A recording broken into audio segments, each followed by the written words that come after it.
de son groupe. Monsieur le maire, merci de me donner la parole. Vous souhaitez que nous soyons brefs. Je jouerai le jeu, évidemment, pour tâcher de terminer avant 20 h. Nous avons, groupe centriste Modem, donc déposé deux projets d'amendement.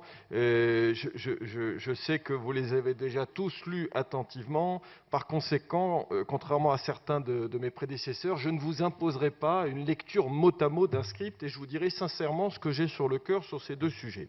Premièrement, il me semble, c'est l'objet de l'amendement A132, il nous semble que les petits projets doivent être inclus dans la procédure de budget participatif, pas uniquement les grandes dépenses, aussi les petites qui parfois, certes, peuvent paraître anecdotiques, toucher des montants, des objets de moindre taille, de moindre visibilité médiatique et politique, mais néanmoins peuvent améliorer la vie de nos concitoyens et les intéresser tout autant, peut-être même plus que certains grands projets.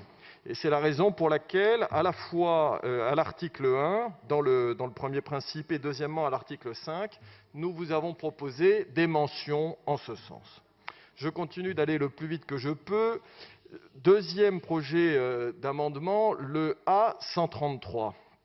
Là, nous cherchons à promouvoir une plus grande dose de pluralisme, à ne pas confondre avec la proportionnelle dans d'autres débats, dans cette procédure de budget participatif, en la déclinant, si vous voulez bien, sur 3 terrains.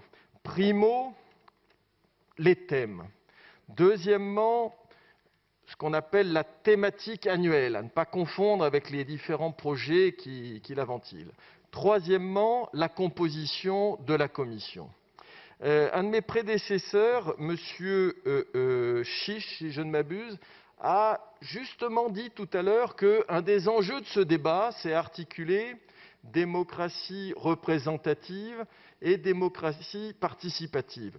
Je suis d'accord sur le constat, je n'étais pas d'accord avec les réponses, je n'étais pas d'accord avec ces félicitations lénifiantes, mais évidemment c'est le problème. Si on veut vraiment aller au fond du problème, c'est plutôt de démocratie directe qu'il faut parler. Et ce n'est pas à Porto Alegre que la démocratie directe est inventée, c'est peut-être un peu plus vers la Grèce ou alors un peu plus vers la Suisse, et il y a bien plus longtemps qu'à la fin du XXe siècle. Et si on veut vraiment se poser cette question sincèrement, on est obligé de se dire à ce moment-là, premier thème, pourquoi limiter la participation de la population parisienne aux seules dépenses ?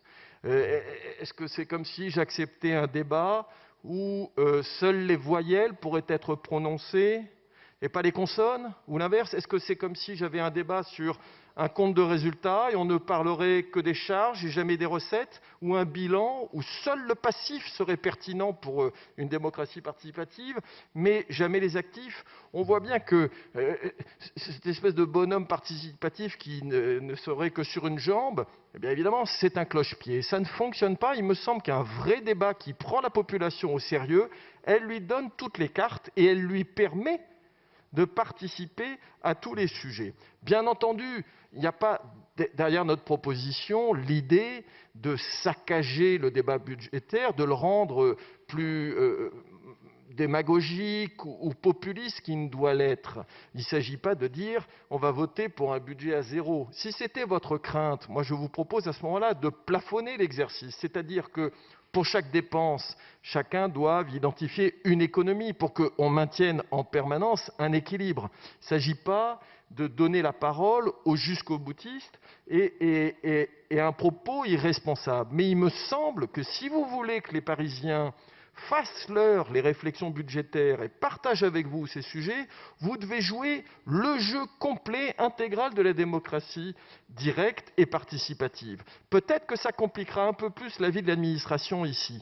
Mais attention, attention à ne pas laisser cette belle idée du budget participatif déformée par les aspirations technocratiques et bureaucratique, qui dépasse de loin les clivages. Je ne suis pas naïf au point de croire qu'il n'y a que dans les mairies de gauche qu'il y a des administrations, dans toutes les collectivités territoriales, vous avez des administrations qui vous disent le budget participatif, c'est sympa comme slogan, mais il faudrait qu'il n'y ait qu'un seul thème, 2 sujets, et faites le plus vite possible.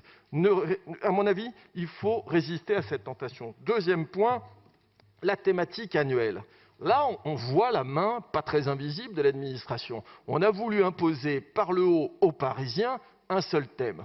Je me dépêche, je finis. Troisième thème, la participation aux commissions. Nous vous recommandons là aussi de refléter la pluralité des opinions et des engagements et par conséquent d'assurer une composition pluraliste.